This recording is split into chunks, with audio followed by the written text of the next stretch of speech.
پھر پانچویں شرط یہ ہے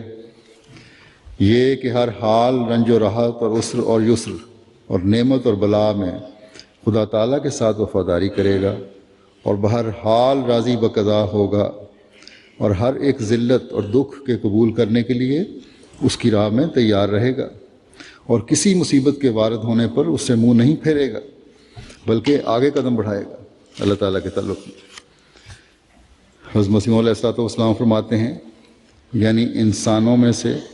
وہ اعلیٰ درجے کے انسان جو خدا کی رضا میں کھوئے جاتے ہیں وہ اپنی جان بیچتے ہیں اور خدا کی مرضی کو مول لے لیتے ہیں، یعنی اپنی جان بیچ کر اللہ تعالیٰ کی رضا خریدتے ہیں، اپنی جان کی کچھ پرواہ نہیں کرتے۔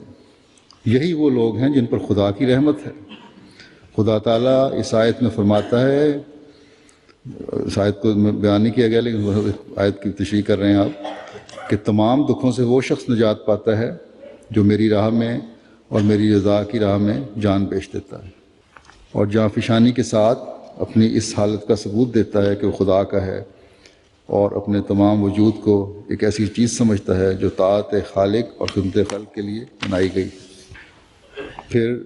خدا کا پیار حاصل کرنے کے لیے آپ فرماتے ہیں کہ خدا کا پیارا بندہ اپنی جان خدا کی راہ میں دیتا ہے اور اس کے عوض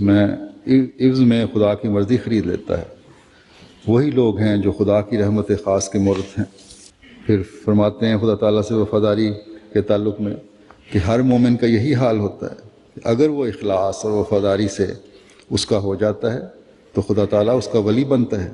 لیکن اگر ایمان کی عمارت بوسیدہ ہے